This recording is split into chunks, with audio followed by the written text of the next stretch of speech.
سبحانك لا علم لنا إلا ما علمتنا إنك أنت العليم الحكيم سبحان ربك رب العزة عما يصفون وسلام على المرسلين وسلام على من اتبع الهدى إلى يوم الدين والحمد لله رب العالمين۔ معزز مکرم علماء کرام و سامعین عظام اور خصوصی طور پہ ہمارے معزز مکرم حضرت مولانا میاں الطاف الرحمن صاحب حفظہ اللہ تعالیٰ ان کی عمر میں اور علم میں برکت عطا فرمائے اور ان کو صحت اور عافیت کی لمبی زندگی عطا فرمائے۔ باقی ہمارے علماء کرام اور وہ ساتھی جو در و تفسیر کے لیے ماشاءاللہ یہاں پہ تشریف لائے ہیں، اللہ کریم ان کا آنا اور حضرت مولانا ثناء اللہ صاحب نعمانی حفظہ اللہ تعالیٰ ان کی اس محنت کو اپنے دربار بے مثل میں قبول فرمائے۔ بڑی اہم یہ چیز ہے کہ اللہ تعالیٰ کی کتاب کی خدمت کرنا، یہ ایک چیز کہ ہر آدمی کے اختیار میں یہ چیز بھی نہیں اور ہر کسی کو اللہ تعالیٰ کی طرف سے یہ توفیق بھی نصیب نہیں ہوتی، کہ یہ بڑا اعزاز ہے ان لوگوں کے لیے جن کی نسبت اور تعلق اللہ کریم کی کتاب قرآن مقدس سے ہے۔ اسی لیے اللہ کریم نے اس کتاب کو اس امت محمد مصطفیٰ کے ہر فرد کے لیے راہ نجات بنایا ہے۔ تو قرآن مقدس کی ابتدا ہی میں جو اللہ کریم نے مسئلہ ذکر کیا ہے وہ بڑا اہم مسئلہ ہے۔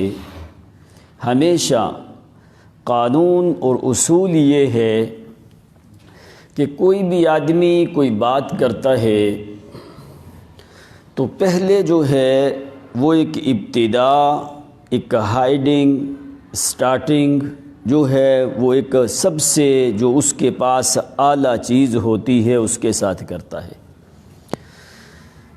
پہلے جتنے بھی نبی اور رسول آئے اللہ کریم نے ان کو کتابیں، معجزات بہت کچھ دیا، لیکن جو اس آخری امت کے نبی ہیں آخر الزمان صلی اللہ علیہ وسلم، ان کو جو اللہ کریم نے معجزہ دیا ہے وہ ایک بے مثال معجزہ ہے جو آج بھی تمہارے پاس قرآن مقدس کی صورت میں موجود ہے۔ تو اسی لیے قرآن مقدس کی ابتدا جو اللہ کریم نے فرمائی بسم اللہ الرحمن الرحیم، تو حدیث مبارکہ میں بھی آتا ہے کل امر ذی بال لم یبدا فیہ بسم اللہ فہو اقطع۔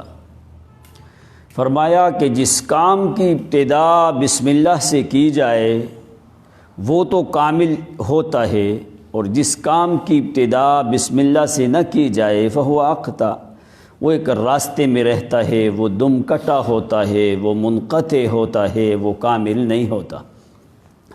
تو اللہ کریم نے قرآن مقدس کی ابتدا سے پہلے آپ کو معلوم ہے کہ ہر تمام صورتوں کی ابتدا میں اللہ کریم بسم اللہ الرحمن الرحیم لے کے آئے۔ کیوں اللہ تعالیٰ کی ذات ایسے جملے لے کے آئے ہیں اور ان جملوں کا تعلق کیا ہے، ان کا معنی کیا ہے، مفہوم کیا ہے، اور اس کی وجہ تسمیہ کیا ہے، اس کے بعد پھر جو ہے آگے فاتحہ کو شروع کیا جاتا ہے، دوسری کتابوں کو شروع کیا جاتا ہے۔ قرآن نے ایک ہائیڈنگ دی ہے، جیسے دنیاوی مثال میں تم ایک مکان تیار کرتے ہو، اس کا پہلے نقشہ بناتے ہو، نقشے سے تمہیں سمجھ میں آتا ہے کہ یہاں پہ لان ہے، یہ لانڈری ہے، یہ بیڈ روم ہے، یہ فلاں روم ہے، فلاں روم ہے، نقشہ تمہارے سامنے آیا۔ اسی طرح اللہ کریم نے قرآن کا نقشہ جو ہے وہ بسم اللہ الرحمن الرحیم میں رکھا ہے۔ ایک بات، جیسے دوسرے مقام پہ قرآن نے پتہ کیا ہے، سورۃ کہف جو ہے، سورۃ کہف میں اللہ کریم نے فرمایا پہلے کہ وہ ام حسبت ان اصحاب الکہف والرقیم کانوا من آیاتنا عجبا۔ اب کسی کو پتہ نہیں کہ یہ کہف والے کون ہیں، رقیم کیا ہے، کوئی نہیں، یہ اللہ تعالیٰ نے دعویٰ ذکر کیا ہے۔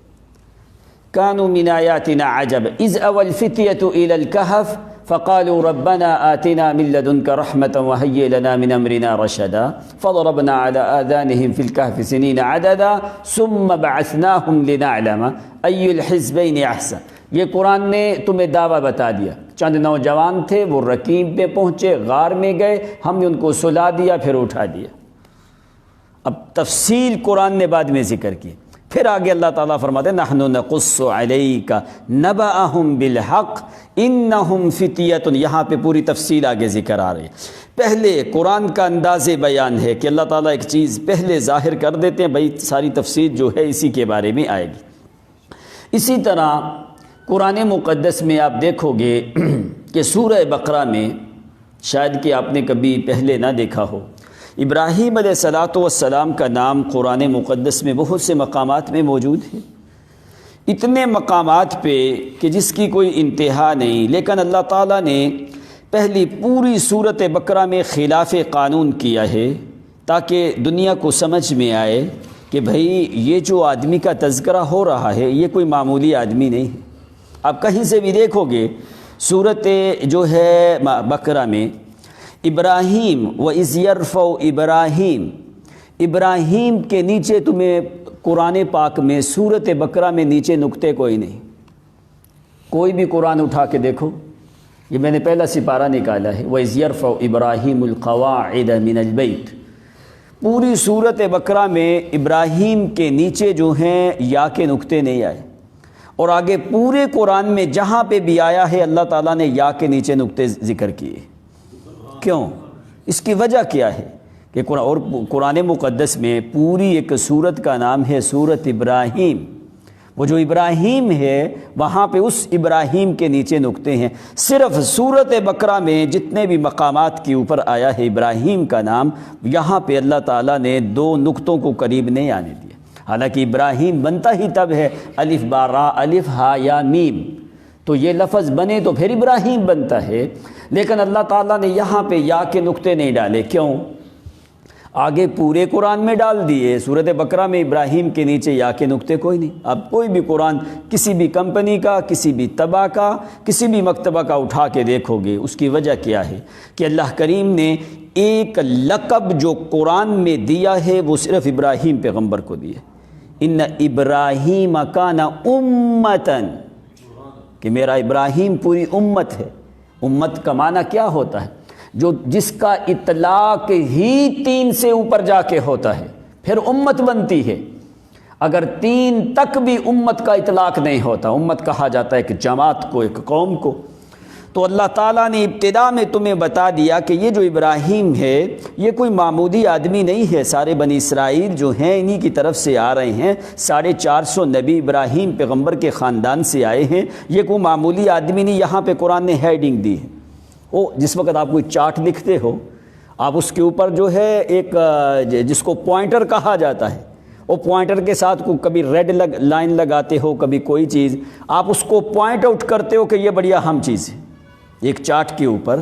اسی طرح قرآن مقدس میں اللہ تعالیٰ نے پہلے بسم اللہ الرحمن الرحیم کو پوائنٹ کیا ہے تاکہ عام لوگوں کے لیے آسانی ہو جائے۔ پھر اسی صورت میں آگے سورۃ بقرہ میں ابراہیم کے اوپر نقطے ختم کر کے کہا تاکہ آدمی فوری توجہ کرے یہ کیا ہوا، یہاں پہ نقطے ہی کوئی نہیں، یہ کیسے ابراہیم بن گیا؟ فرمایا جب سوچے گا، تھوڑا فکر کرے گا، پھر وہ اس کی طرف جائے گا۔ یہ کوئی معاملہ یہاں پہ عربیت کے قانون کے خلاف کیا گیا ہے، یہاں پہ کوئی اہم معاملہ ہے۔ فرمایا جب سوچے گا میرے ابراہیم کے بارے میں، آگے جا کے اس کو نظر آ جائے گا کہ بھائی آگے جا کے جو ہیں یا کے نقطے ہیں، اس لیے ہم نے پوائنٹ آؤٹ کیا ہے، اس کو پوائنٹر کیا ہے، ہیڈ لائن کیا ہے، تاکہ پتہ چل جائے کہ یہ ایک شخصیت بڑی اہم شخصیت ہے۔ تو یہ قرآن مقدس کا انداز بیان ہے۔ اسی طرح بسم اللہ الرحمن الرحیم میں جو ہے یہ قرآن پاک نے ایک دعویٰ ذکر کیا ہے۔ اگر تمہیں بسم اللہ صحیح معنوں پہ سمجھ میں آئے تو یعنی اس کا مطلب یہ ہے کہ تو نے اللہ تعالیٰ کی کتاب کو جو ہے ایک اس کا مین دعویٰ جو ہے تو نے سمجھ لیا، آگے پھر اس کی تشریحات جو ہیں وہ چلتی رہیں گی۔ اب بسم اللہ الرحمن الرحیم کے 19 کلمات ہیں۔ یہ 19 کا عدد قرآن مقدس میں ایک بڑا اہم عدد ہے۔ 19 کا عدد دنیا کے کسی حصے پہ تقسیم نہیں ہوتا جو ریاضیات والے لوگ ہیں۔ کیوں؟ یہ طاق ہے، کسی پہ تقسیم ہوتا؟ کسی عدد پہ تقسیم کر کے دیکھو، یہ نہیں عدد تقسیم ہوتا۔ جس طرح یہ تقسیم نہیں ہوتا تو فرمایا ان اللہ لا یتجزا ولا متقسم، اللہ تعالیٰ بھی کسی کے اوپر تقسیم نہیں ہوتا، نہ اس کی کوئی اجزاء ہے، نہ وہ متقسم ہے، نہ وہ مترکب ہے۔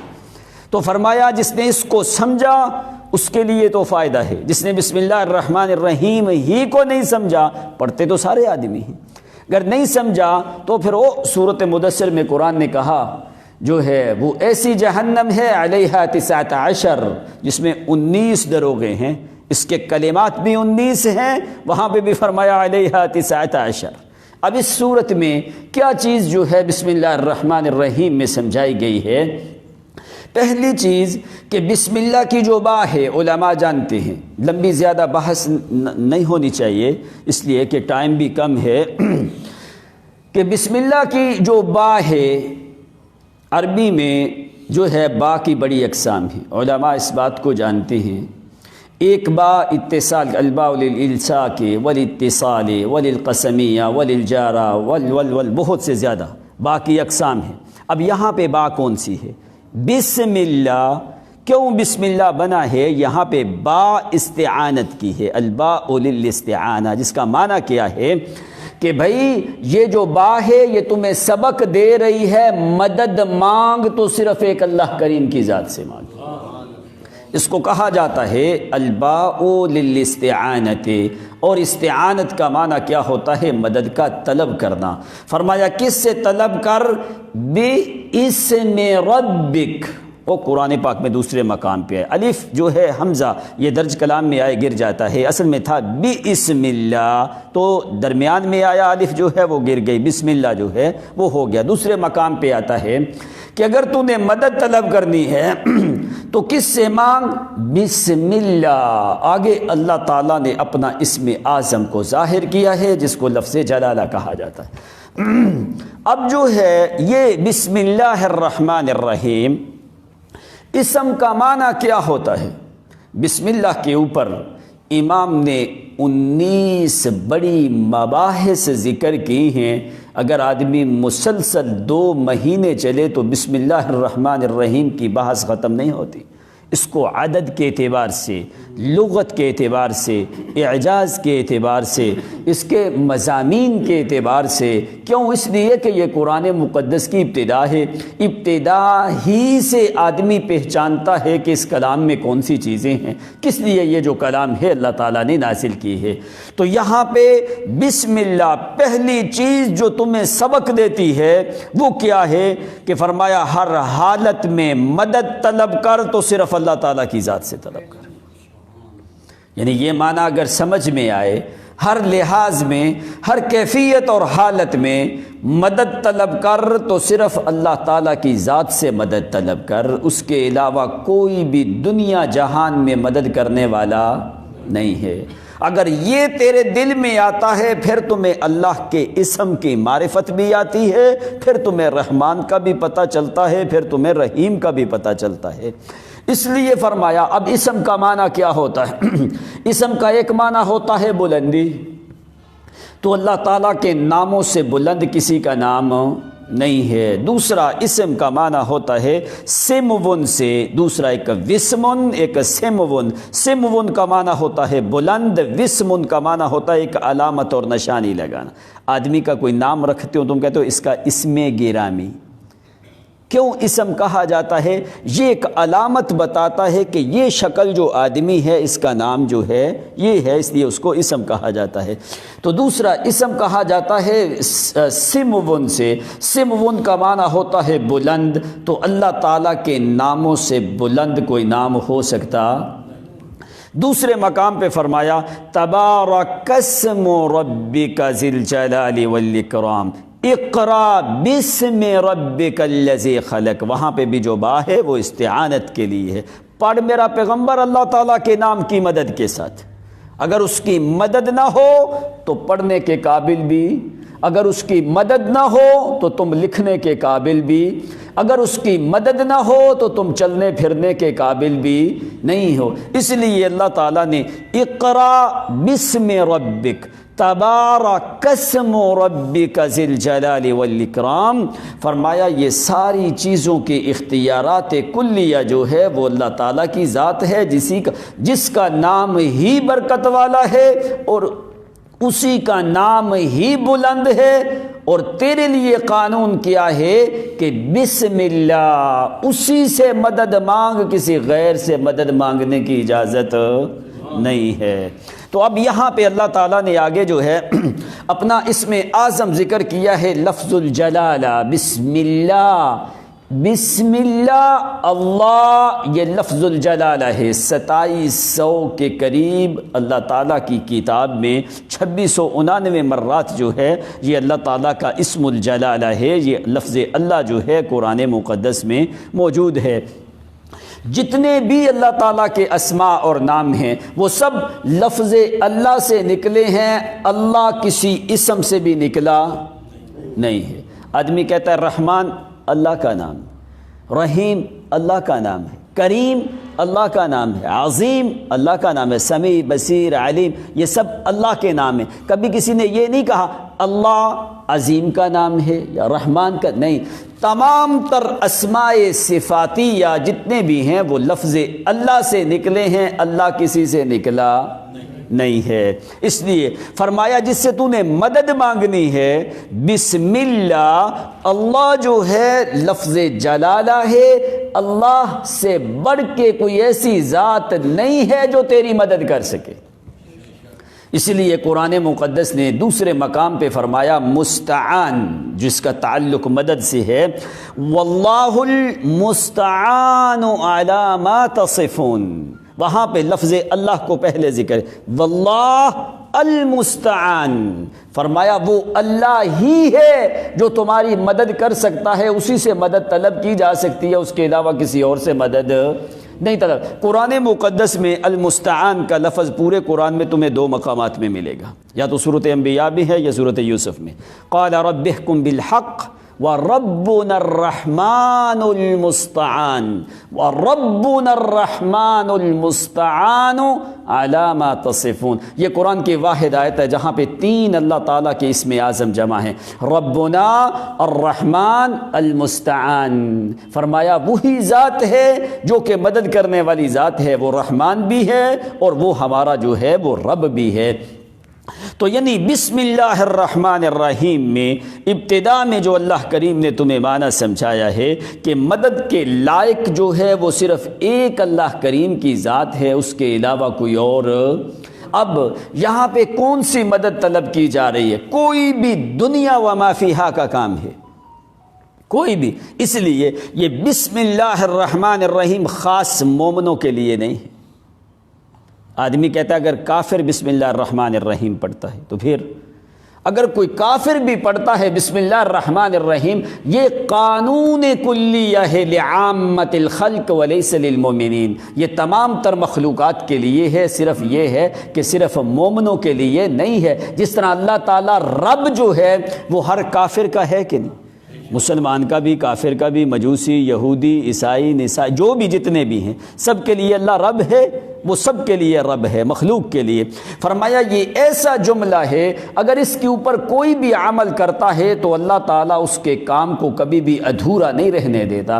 اور بسم اللہ الرحمن الرحیم جس کام کے لیے بھی تم کرو اس کا متعلق اس میں محذوف ہے، وہ اسی کام کے لیے ہو جاتا ہے۔ یعنی بسم اللہ الرحمن الرحیم اگر ایک آدمی پڑھنے لگتا ہے تو یہ متعلق ہو جائے گا اقرأ، کہ میں پڑھنے کے لیے اللہ تعالیٰ سے مدد طلب کرنا ہوں۔ اگر لکھتا ہے تو اکتب، یہ متعلق ہو جائے گا لکھنے کے۔ اگر کوئی آدمی چلتا ہے، سفر کرتا ہے یا کہیں بھی جاتا ہے، حضرت نوح علیہ السلام نے کیا فرمایا؟ بسم اللہ مجریہا ومرساہا ان ربی لغفور الرحیم، فرمایا کہ میں اسی اللہ کریم کے نام کی مدد کے ساتھ جو ہے اس میں بیٹھا ہوں، یہ اللہ کی مدد نہ ہوگی تو یہ کشتی چلنے کے قابل نہیں ہے۔ جو بھی تمہارا فعل آئے گا تو بسم اللہ جو ہے اسی کے متعلق ہو جائے گا۔ آگے اللہ کریم نے لفظ جلالہ کے بعد بسم اللہ الرحمن الرحیم، لفظ اللہ جو ہے قرآن مقدس میں ایک آیت ہے جہاں پہ 2 مقامات کے اوپر لفظ اللہ متصل جمع ہے، اس کے علاوہ کوئی اور دنیا کی آیت ایسی نہیں کتاب اللہ میں۔ وَإِذَا جَاءَتْهُمْ آيَةٌ قَالُوا لَن نُؤْمِنَ حَتَّى نُؤْتَىٰ مِثْلَ مَا أُوتِيَ رُسُلُ اللَّهِ اللہ اعلم۔ یہ آیت ہے پورے قرآن میں ایک، جہاں پہ 2 اللہ جو ہیں وہ اکٹھے ہوتے ہیں، باقی پورے قرآن میں ایسی کوئی بھی آیت نہیں ہے۔ تو لفظ اللہ کے بعد بسم اللہ کے بعد آگے اللہ کریم نے اپنے 2 صفاتی نام ذکر کیے ہیں جو بڑے اہم نام ہیں، الرحمن الرحیم۔ اب یہ دونوں مبالغے کے صیغے ہیں، دونوں جو ہیں یہ مبالغے کے صیغے ہیں۔ بسم اللہ، بسم جہاں پہ جار مجرور بنتا ہے، مضاف بنتا ہے، اللہ تعالیٰ مضاف الیہ بنتا ہے، پھر آگے صفت اولا اللہ کی جو ہے وہ الرحمن ہے، دوسری صفت ثانیہ الرحیم ہے، اسی کے بعد آگے جو صفت ثالثہ ہے، تیسری صفت جو چلتی ہے وہ سورۃ فاتحہ کے اندر ہے۔ اب جو ہے رحمان اللہ، الرحمن الرحیم، بسم اللہ الرحمن الرحیم۔ اللہ جو ہے وہ ذاتی نام ہے، رحمان اور رحیم یہ دونوں جو ہیں یہ صفاتی نام ہے اللہ تعالیٰ کے۔ اب یہ دونوں مبالغے کے صیغے ہیں۔ فرمایا کہ مدد طلب کرنے والا، کیوں یہاں پہ اللہ تعالیٰ بسم اللہ کے اندر رحمان اور رحیم لے کے آئے؟ فرمایا اگر مدد طلب کرنے والا بالفرض کافر ہے یا کوئی حیوان ہے تو فرمایا بسم اللہ الرحمن، اللہ تعالیٰ رحمان ہے مخلوق کے ناطے سے، چاہے وہ کافر ہے، بیمار ہے، مریض ہے، مرد ہے، عورت ہے، جو بھی اللہ سے مدد مانگے اللہ تعالیٰ ضرور کرتا ہے، اس لیے کہ وہ اللہ پوری مخلوق کا ہے اور وہ رحمان پوری دنیا کے لیے ہے۔ رحمان جو ہے وہ پوری دنیا کے لیے ہے۔ الرحمن اسم خاص والفعل عام، رحمان جو ہے نام اس کا خاص ہے لیکن اس کا فعل جو ہے وہ عام ہے۔ والرحیم اسم عام والفعل خاص، رحمان جو ہے وہ اسم عام ہے، کام خاص ہے۔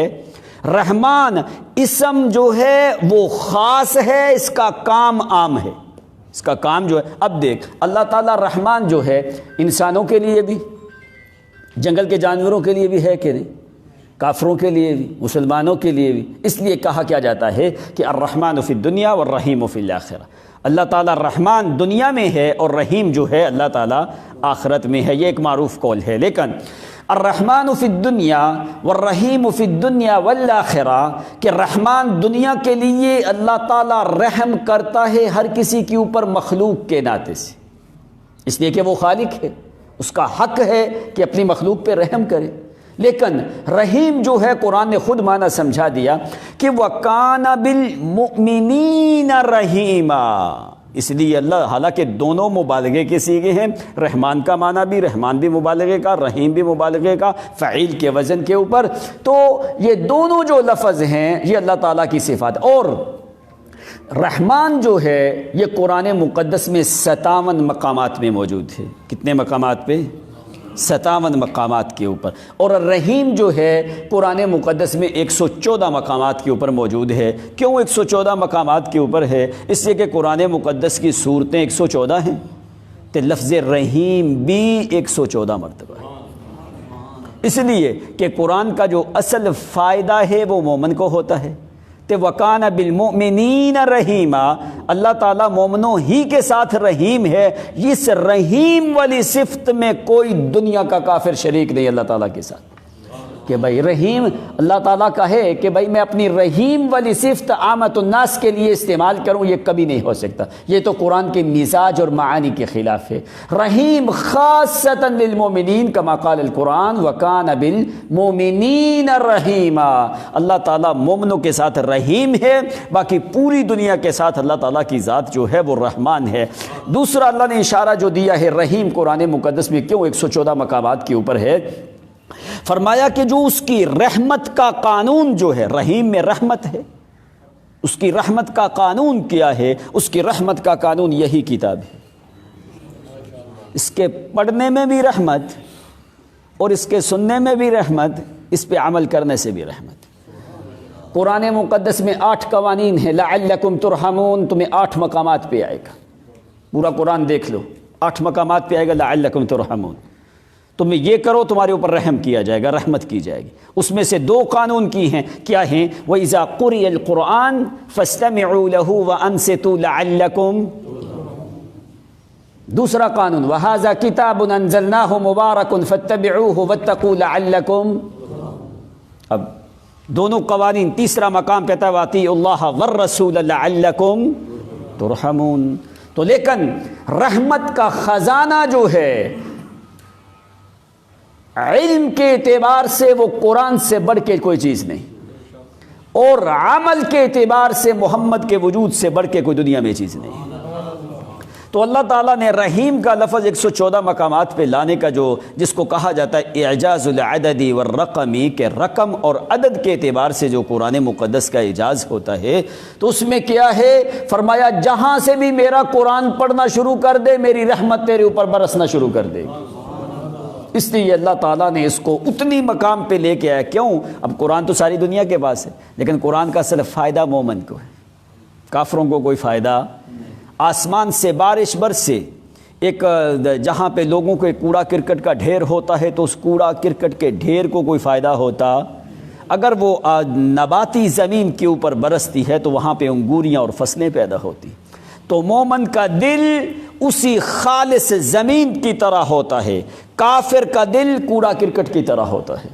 تو اس لیے اللہ تعالیٰ نے رحمان کو 57 مقامات پہ اور رحیم کو جو ہے 114 مقامات کے اوپر جو ہے اللہ تعالیٰ لے کے آئے ہیں، اس لیے کہ بسم اللہ الرحمن الرحیم، فرمایا یہ با جو بسم اللہ کی ہے یہ تمہیں سبق دیتی ہے کہ آگے بعد میں چلنا، پہلے یہ نظریہ قائم کر کہ مدد اگر مل سکتی ہے تو صرف اللہ کی ذات سے مل سکتی ہے، اگر وہ مدد دے سکتا ہے تو صرف ایک اللہ کی ذات دے سکتی ہے، اور میرا حق کیا ہے کہ میں مدد مانگوں تو صرف اسی مستعان سے جس سے یعقوب پیغمبر نے جس سے مدد مانگی۔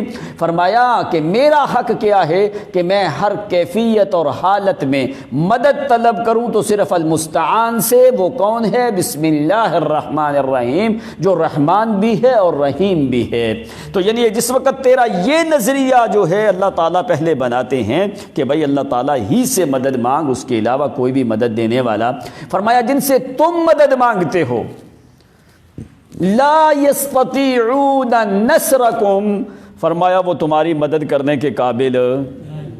قرآن دیکھو کیوں مکے والے جو کہتے تھے ان کے ساتھ، ایک وہ کہتے تھے کہ یہ ہمارے سفارشی ہیں، ایک کہتے تھے یہ ہمیں اللہ کے قریب کر دیتے ہیں، ایک وہ کہتے تھے ہماری یہ مدد بھی کرتے ہیں غائبانہ طور پہ اوپر نا، پھر ایسے ان کے عقائد باطلہ تھے۔ تو اس لیے اللہ کریم نے جس وقت قرآن مقدس کا نزول کیا تو فرمایا بسم اللہ الرحمن الرحیم۔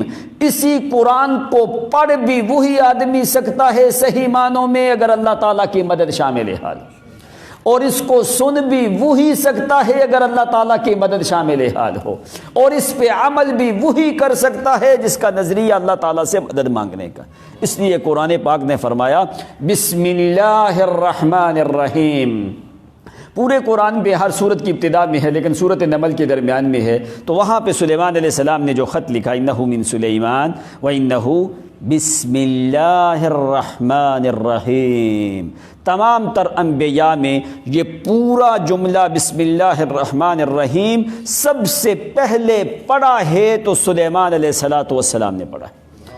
سلیمان علیہ الصلوۃ والسلام سے پہلے اسی ترتیب کے ساتھ بسم اللہ الرحمن الرحیم کسی اور نبی بسمہ تعالی بسم اللہ یا کوئی دوسرے جملے آتے تھے، لیکن پورا بسم اللہ الرحمن الرحیم جو پڑھا ہے سب سے پہلے حضرت سلیمان علیہ الصلوۃ والسلام نے۔ یہ کب پڑھا تھا؟ جس وقت انہوں نے خط لکھا تھا۔ تو معنی کیا سمجھایا تھا کہ میں سلیمان پیغمبر شرق سے غرب تک میری حکومت ہے، لمبی حکومت ہے، انسانوں پہ بھی، جنات پہ بھی، پرندوں کے اوپر بھی، چرند کے اوپر بھی، ہر طرف بھی، فضائی سفر بھی اللہ تعالیٰ نے ہوا کو میرے تابع کر دیا، جنات کو میرے تابع کر دیا، انسانوں کو میرے تابع کر دیا، میرے مقابلے میں کوئی بادشاہ نظر بھی نہیں آتا۔ لیکن لوگوں سن لو، میں سلیمان پیغمبر قلم اٹھا کے لکھ نہیں سکتا جب تک کہ اللہ کی مدد شامل حال نہ۔ اس لیے سلیمان علیہ الصلوۃ والسلام نے فرمایا انہ من سلیمان و انہ بسم اللہ الرحمن الرحیم۔ تو اس لیے اللہ تعالیٰ نے بسم اللہ الرحمن الرحیم کو پہلے ذکر کیا تاکہ دعویٰ تمہیں سمجھ آ جائے کہ اللہ تعالیٰ کے 3 نام اس میں جمع ہیں، اللہ، الرحمن اور رحیم۔ فرمایا کہ تاکہ تمہیں دعویٰ سمجھ آ جائے کہ قرآن پاک جو ہے تمہیں سکھاتا کیا ہے کہ مددگار صرف اللہ تعالیٰ کی ذات ہے۔ دوسری، اللہ لفظ الہ سے ہے، اللہ جو ہے یہ لفظ الہ سے ہے۔ فرمایا تو الہ وہ ہوتا ہے جس کی عبادت کی جائے۔ الہ جو ہے وہ ما لکم من الہ غیر، الہ یا الہ سے الہ، اسی سے لفظ اللہ جو ہے بنتا ہے۔ تو فرمایا ما لکم من الہ غیرہ۔ دوسرا جو اسم ہے، پہلا معنی کیا کہ مدد کے لائق وہ ذات، دوسری ذات اللہ، لفظ جلالہ جو اللہ تعالیٰ کا ذاتی نام ہے، جو اللہ تعالیٰ کا ذاتی نام ہے، اس کو ذکر کیا۔ فرمایا عبادت کے لائق بھی پھر ایک اللہ تعالیٰ کی ذات ہے۔ یہ تمہارے بسم اللہ میں ہے، اللہ لفظ الہ سے ہے۔ فرمایا ما لکم من الہ غیرہ، اس کے علاوہ کوئی بھی اور الہ ہو سکتا نہیں ہے۔ ارونی ماذا خلقو، جن کو تم الہ سمجھتے ہو انہوں نے کوئی چیز پیدا کی ہے، جب انہوں نے پیدا کوئی نہیں کی تو پھر وہ عبادت کے حقدار بھی نہیں ہیں۔ اس لیے لفظ اللہ میں اللہ تعالیٰ کی عبودیت کا ذکر ہے، معبودیت کا ذکر ہے کہ بھائی نصرت اور اعانت بھی اللہ کی ذات سے، جس طرح مدد کوئی اور نہیں کر سکتا، اسی طرح تینوں قسم کی عبادات بھی اللہ کے علاوہ کسی اور کی ہو سکتی نہیں ہے۔ اب قولی عبادت بھی اسی کی۔ قولی عبادت کیا ہے کہ زبان سے پکارنا، دعا جو ہے، الدعاء هو العبادہ، الدعاء صلاح المؤمن، الدعاء مخ العبادہ۔ دعا جو ہے یہ قولی عبادت میں شریک ہے، قولی عبادت میں ہے کہ اللہ تعالیٰ کی اگر زبان سے کوئی دعا کرنی ہے، کچھ لینا ہے یا اپنی طرف سے اللہ تعالیٰ کے سامنے کچھ ظاہر کرنا ہے تو فرمایا دعا یہ قولی عبادت ہے۔ قولی عبادت اللہ تعالیٰ کے علاوہ کسی اور کی ہو سکتی نہیں ہے۔ اس لیے کیوں اللہ کی کار؟ اس لیے کہ وہ الہ ہے، وہ اللہ ہے، اس وجہ سے آ کے۔ دوسری بدنی عبادت جو ہے، تیرا بدن قیام، رکوع، سجدہ، اعتکاف، طواف جو ہے، فرمایا یہ صرف اللہ تعالیٰ کی ذات کے لیے ہے، کسی اور کے لیے نہیں ہے۔ تیسری عبادت ہوتی ہے مالی، النذر، جس میں نظر نیاز دی جاتی ہے۔ النذر عبادت والعبادت لغیر اللہ کفر، کہ نظر عبادت ہے اور یہ عبادت غیر اللہ کے نام کی دینا کفر ہے۔ اس لیے کہ تیسری عبادت بھی جو مالی عبادت ہے وہ بھی اللہ تعالیٰ کے علاوہ کوئی اور چیز کے لیے، چاہے کوئی صنم ہے یا مثل ہے، کوئی زندہ ہے یا مردہ ہے، کسی غیر کے تقرب کے لیے نفع نقصان کا مالک سمجھ کے اگر دے گا تو سیدھا جو ہے شرک میں مبتلا ہو جائے گا۔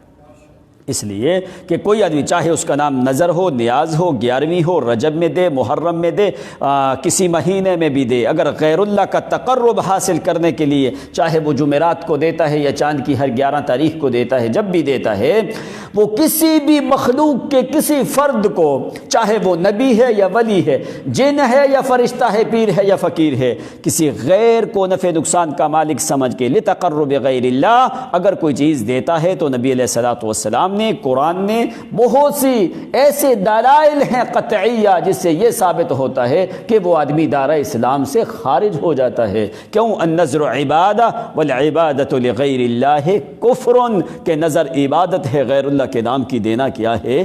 حرام ہے۔ تو اس لیے لفظ اللہ ذکر کر کے اللہ کریم نے اس بات کو سمجھایا کہ بھائی عبادت ہر قسم کی کے لائق جو ہے وہ اللہ تعالیٰ کی ذات ہے۔ بسم اللہ فرمایا کہ مدد بھی اسی سے، اور ہر قسم کی عبادت کر تو وہ بھی کس کی کر؟ اسی کی کر۔ آگے دو صفتیں ذکر کی، فرمایا اس کی مدد کرنے سے انعام کیا ملے گا؟ فرمایا الرحمن، وہ ہمیشہ فیصلے رحمت کے ساتھ کرتا ہے، اس کی رحمت سے نا امید نہ ہو۔ ہر چیز سے، دنیا میں ہر چیز سے بڑی اور آخرت میں ہر چیز سے بڑی جو چیز، حالانکہ جنت سے بڑی چیز بھی وہ اللہ کی رحمت ہے۔ اگر رحمت نہ ہوگی تو آدمی جنت میں بھی جا سکتا؟ نبی علیہ الصلوۃ والسلام سے پوچھا اللہ کے پیغمبر، وَأَنْتَ يَا رسول اللہ صلی اللہ علیہ وسلم، وقال النبی صلی اللہ علیہ وسلم واللہ الا ان يتغمدنی اللہ برحمتہ، اگر اللہ تعالیٰ جب تک اوپر سے لے کے نیچے تک میں محمد کو اپنی رحمت کی لپیٹ میں نہ لے، اس وقت تک میں محمد بھی جنت میں داخل نہیں ہو سکتا۔ یعنی معنی کیا سمجھایا کہ ہر چیز سے بڑی جو چیز ہے وہ اللہ تعالیٰ کی کیا ہے؟ رحمت ہے۔ اب رحمان جو ہے اس کا تعلق رحمت کے ساتھ ہے۔ اب رحمت، رحمہ، اس کا معنی کیا ہوتا ہے؟ رحمت کس کو کہا جاتا ہے؟ رحمت ہوتی ہے اللطافۃ والمعونۃ والرقہ، کہ ہمیشہ جس آدمی کے لیے خیر کا فیصلہ کرے وہ اس کو رحمت کہا جاتا ہے۔ اس چیز کے لیے خیر کا فیصلہ ہو، جس کو خیر دینی ہو زیادہ سے زیادہ، اس کے اوپر یہ رحمت کا لفظ بولا جاتا ہے۔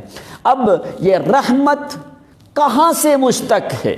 رحمت الرحمن، اللہ تعالیٰ نے فرمایا کہ میرا جو نام ہے اشتقت اسمی الرحمن والرحیم من الرحمہ، کہ فرمایا میں رحمان اور رحیم ہوں، اسی سے آگے رحمت نکلتی ہے۔ اب یہ رحمت، رحمان، رحیم کون سے لفظ سے، کہاں سے یہ لفظ نکلا ہے، کہاں سے آیا ہے؟ اس لیے کہ تیری ابتدا ہی اللہ کی رحمت سے ہوئی ہے۔ اگر اللہ کی رحمت نہ ہوتی تو تمہارا وجود دنیا میں آتا؟ کبھی نہیں آ سکتا تھا۔ اب دیکھ، جہاں پہ تمہارے وجود کی ابتدا ہوتی ہے، جہاں پہ تیری پرورش ہوتی ہے، اس کو کیا کہا جاتا ہے؟ مادر بطن کو، ماں کے پیٹ کو، اس مقام کو رحم کہا جاتا ہے، رحم کہا جاتا ہے۔ فرمایا والجنین فی رحم امہ، وہ جو معصوم لوتھڑا ہے وہ اپنے ماں کے رحم میں ہے۔ رحم کا کیوں اس کو رحم کہا گیا؟ وہاں سے اللہ تعالیٰ، اب تیری ابتدا نہیں ہوتی، تیرے آنے سے پہلے تیرے لیے رحمت کر کے وہ مکان اس نے خود تیار کر کے رکھا ہے۔ اس کی رحمت وہاں سے شروع ہوتی ہے، تیری ابتدا سے، تو پھر کہاں تک جاتی ہے؟ فرمایا اس کی رحمت کی انتہا کوئی نہیں، اسی سے ہے رحم۔ اسی وجہ سے اس کو کہا جاتا ہے کہ وہاں پہ نہ تو تیری ماں رحمت کر سکتی ہے، نہ تیرا باپ رحمت کر سکتا ہے، کوئی بھی وہاں پہ رحمت کر سکتا نہیں ہے۔ تو وہاں پہ وہی رحمت کرنے والا ہے، رحم میں رکھ کے وہ رحمان وہاں پہ رحمت کر سکتا ہے، اس کے علاوہ کوئی اور رحمت کر سکتا نہیں ہے۔ اسی لیے فرمایا وہ رحمت کہ اگر میری رحمت نہ ہو تو دنیا میں بھی نہیں آ سکتا۔ میری رحمت نہ ہو، کون ہے کہ وہاں پہ تمہیں جو ہے وہ اپنی خوراک وہاں تک تیرے پاس پہنچاتا رہا، ہر لحاظ سے تیری ایک ایک اعضاء کی نشو و نما وہاں پہ کرتا رہا۔ تو فرمایا یہ میری رحمت نہ ہو تو کبھی بھی ایسا ہو سکتا نہیں ہے۔ اس لیے الرحمن الرحیم، الرحمن فی الدنیا والرحیم فی الآخرہ، کہ رحمان دنیا میں ہے اللہ تعالیٰ کی ذات ہر ایک شخص کے ساتھ، چاہے کسی بھی مذہب، جماعت، قوم، فرقے کا ہے، کسی بھی مخلوق کا ہے، لیکن رحیم والی صفت اللہ تعالیٰ نے خاص رکھی ہے مومنوں کے لیے۔ اور یہ کب ہوگا؟ آخرت میں اللہ تعالیٰ۔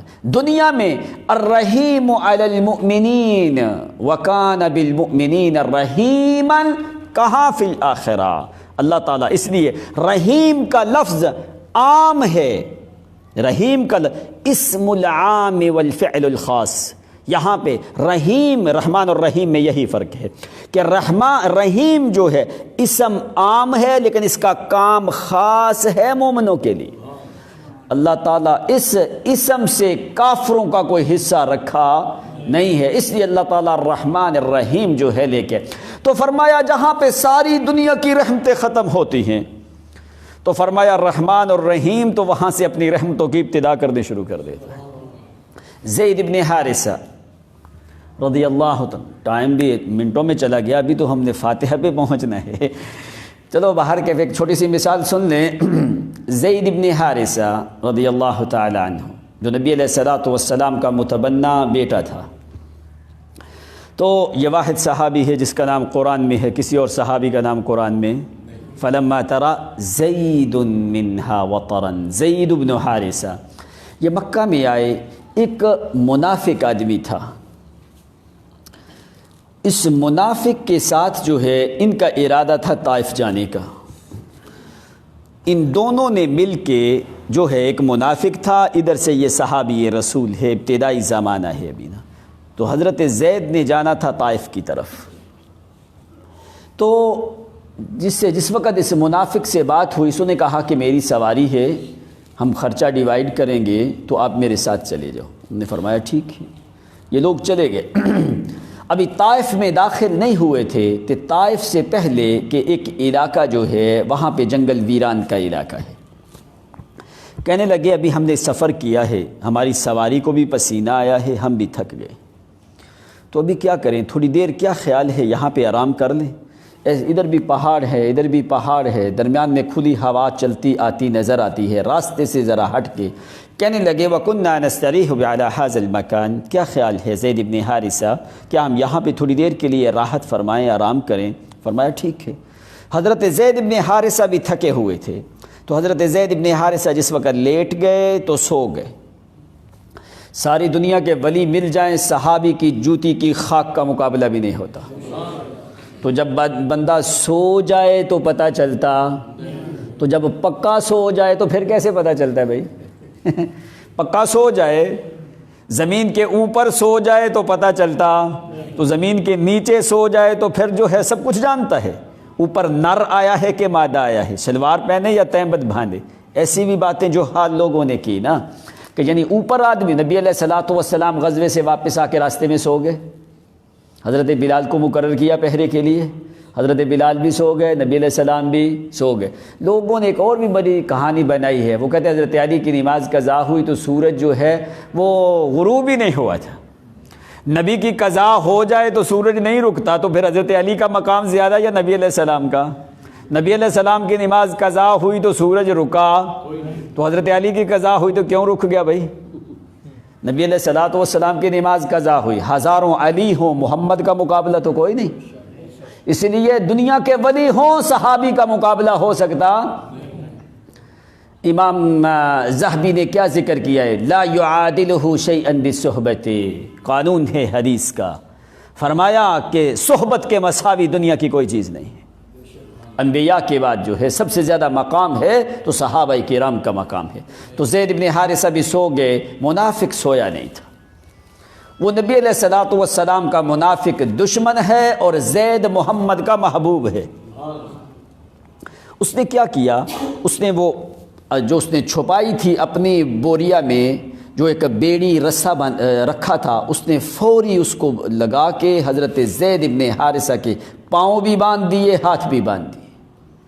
اب حضرت زید ابن حارثہ رضی اللہ تعالیٰ عنہ جو ہیں، جب آدمی کے ہاتھ بن جائیں تو پھر آدمی تو کچھ نہیں کر سکتا۔ اب جو ہے تو اس نے کہا کہ زید میں نے تمہیں قتل کرنا ہے۔ زید ابن حارثہ نے کہا کہ بھائی میں نے کوئی جرم نہیں کیا، تو جب میرا تمہارا یہ معاملہ بھی طے ہوا ہے کہ آدھا خرچہ میں دوں گا، تیری سواری کرائے پہ ہے، تو کیوں لما تقتلنی، کیوں قتل کرنا چاہتا ہے مجھے؟ کہنے لگا کہ اس لیے ان النبی صلی اللہ علیہ وسلم یحبک وانا اکرہ نبیک، کہنے لگا کہ نبی علیہ السلام تجھ سے محبت کرتے ہیں اور میں الیاذ باللہ محمد سے نفرت کرتا ہوں، میں نے تمہیں اس جرم میں قتل کرنا ہے کہ تو نبی علیہ السلام کا محبوب ہے اور میں نبی علیہ الصلوۃ والسلام کو پسند نہیں کرتا، مجھے کراہت ہے، اس لیے کہ اس نے مکے میں جو ہے بڑا ایسے باتیں کی اس نے۔ تو حضرت زید ابن حارثہ نے فرمایا کہ بھائی یہ تو کوئی جرم نہیں ہوتا۔ اس نے کہا نہیں، میں نے تمہیں چھوڑنا نہیں۔ اس نے تلوار لے کے یوں اوپر کھڑا ہو گیا، تو اس مقام کے اوپر زید ابن حارثہ نے لفظ بولا اغثنی یا رحمان الرحیم، اس نے فرمایا یا اللہ بھی مجھے تیری رحمت کی ضرورت ہے۔ رحمت کا معنی کیا ہوتا ہے؟ جو ہمیشہ بندے کے ساتھ خیر کا معاملہ کرے، یہ رحمت ہوتی ہے۔ اور فرمایا دن بدن جس کی رحمت زیادہ ہوتی جائے، خیر زیادہ ہوتی جائے، اس کو رحمان اور رحیم کہا جاتا ہے۔ تو فرمایا اغثنی یا رحمان الرحیم. یہ اس نے جملے حضرت زید نے ایسے بولا ہے تو منافق پیچھے ہٹا ہے. اس کو کسی نے پیچھے سے آواز دی لا تقتلہ، اس کو قتل نہ کر. یہ فوری ادھر پہاڑ کا کونا ہے، یہ پہاڑ سے ایسے پیچھے ہٹ کے اس نے دیکھا کہ کوئی آدمی ہے، لیکن وہاں پہ کوئی آدمی بھی موجود نہیں ہے. دوبارہ پھر مکمل ارادہ کر کے آیا ہے کہ ابھی میں نے جو ہے زید ابن حارثہ کو قتل کرنا ہی کرنا ہے، اس لیے کہ یہ نبی علیہ الصلوۃ والسلام کے قرب میں بہت زیادہ رہتا ہے. دوبارہ قتل کرنے لگا، پھر آواز آتی ہے لا تقتلہ، اس کو قتل نہ کرنا. پھر ایسے ہیبت آئی ہے، ڈر گیا، پھر واپس آیا پیچھے. جس وقت پیچھے آیا ہے، پیچھے آ کے دونوں سائیڈوں پہ دیکھا، کوئی نظر آیا نہیں ہے. یعنی اصل جو سمجھنے والی چیز کیا ہے، جہاں پہ مخلوقات کی رحمت ختم ہوتی ہے، رحمان اور رحیم کی رحمتوں کی وہاں سے ابتدا ہونے لگتی ہے. تو جس وقت پھر اس نے آگے دیکھا کوئی چیز نظر آئی نہیں ہے، پھر تیسری دفعہ تو وہ منافق کہنے لگا میں نے تو مکمل ارادہ کیا ہے کہ ابھی زید ابن حارثہ کو نہیں چھوڑنا، اس لیے کہ یہ محمد کا سب سے زیادہ محبوب ہے اور یہ نبی سے محبت کرتا ہے، نبی اس سے محبت کرتا ہے. اس نے تو اپنے باپ کو بھی جلا وطن کہہ دیا، باپ کو بھی چھوڑ دیا، لیکن پیغمبر کا دروازہ اس نے چھوڑا نہیں ہے.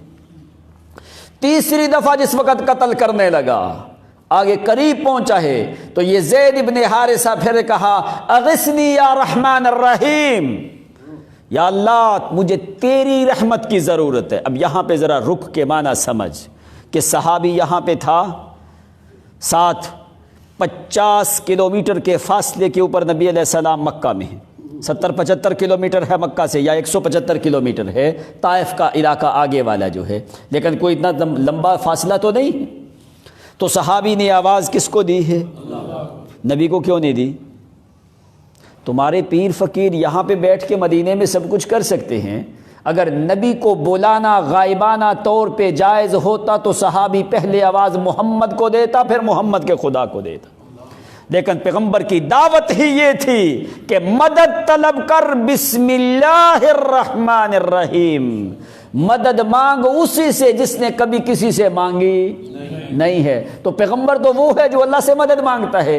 تو صحابی کا عقیدہ نظریہ بھی یہ ہے کہ پیغمبر کی سنت اور شریعت اور دعوت کا مرکز یہ ہے کہ بسم اللہ، کہ میں بھی مدد اس سے مانگوں جس سے محمد نے مدد مانگی ہے. بسم اللہ الرحمن الرحیم. اس وقت تیسری دفعہ کہا نا، اس نے اپنے ٹائم پہ بند ہونا ہے، پوری اذان دے کے یا بس بسم اللہ الرحمن. صحابی نے کہا غثنی رحمان الرحیم. اس وقت یہ کہا تیسری دفعہ زید ابن حارثہ فرماتے ہیں مجھے نہیں پتہ چلا، ایک آدمی گھوڑے کے اوپر سوار ہے، آتے ہی اس نے منافق کا سر قلم کر دیا. سر قلم کر کے میں دیکھ رہا ہوں اپنی آنکھوں کے سامنے، مجھے نہیں پتا کون ہے تو کون نہیں ہے. جس وقت اس نے سر قلم کیا تو میں نے اس سے پوچھا انت تعرفنی من این جئت، کیا تو مجھے جانتا ہے؟ یہاں پہ تو کوئی آدمی نہیں ہے، تو کیا مجھے جانتا ہے؟ اس نے کہا ہاں میں تمہیں پہچانتا ہوں. فرمایا کون ہے تو، کدھر سے آیا اور میں کون ہوں، کیسے تو مجھے جانتا ہے؟ اس نے فرمایا میں پتہ نہیں جانتا ہوں کہ نہیں جانتا، جس کو بلا رہا تھا وہ اچھی طرح جانتا ہے. فرمایا اس نے مجھے بھیجا ہے. فرمایا میں اللہ کا فرشتہ ہوں، تیری آوازیں اوپر جاتی تھیں اغثنی رحمان الرحیم، تو اللہ کریم نے مجھے حکم دیا جا میرے بندے کی جا کے مدد کر. فرمایا کوئی دنیا کا پہچانے نہ پہچانے، اس کی رحمت تجھے ضرور پہچانتی ہے، اس لیے اس کو کہا جاتا ہے بسم اللہ الرحمن الرحیم. آگے الحمدللہ رب العالمین انشاءاللہ پھر کسی مقام پہ ذکر کریں گے، لیکن قرآن مقدس میں الحمدللہ رب العالمین یہ 6 مقامات کے اوپر یہ لفظ موجود ہے، پورا الحمدللہ رب العالمین. باقی الحمد کا لفظ 23 مقامات کے اوپر ہے. 5 سورتیں قرآن مقدس کی الحمد سے شروع ہوتی ہیں، سورۃ فاتحہ، سورۃ انعام، سورۃ کہف، سورۃ فاطر، سورۃ سبا جو ہے، یہ 5. اور حمد، مدح اور شکر، یہ اس کی تفصیل بہت زیادہ لمبی ہے. انشاءاللہ جب کبھی دوبارہ آئیں گے پھر الحمدللہ سے شروع کریں گے. وآخر دعوانا الحمدللہ رب العالمین.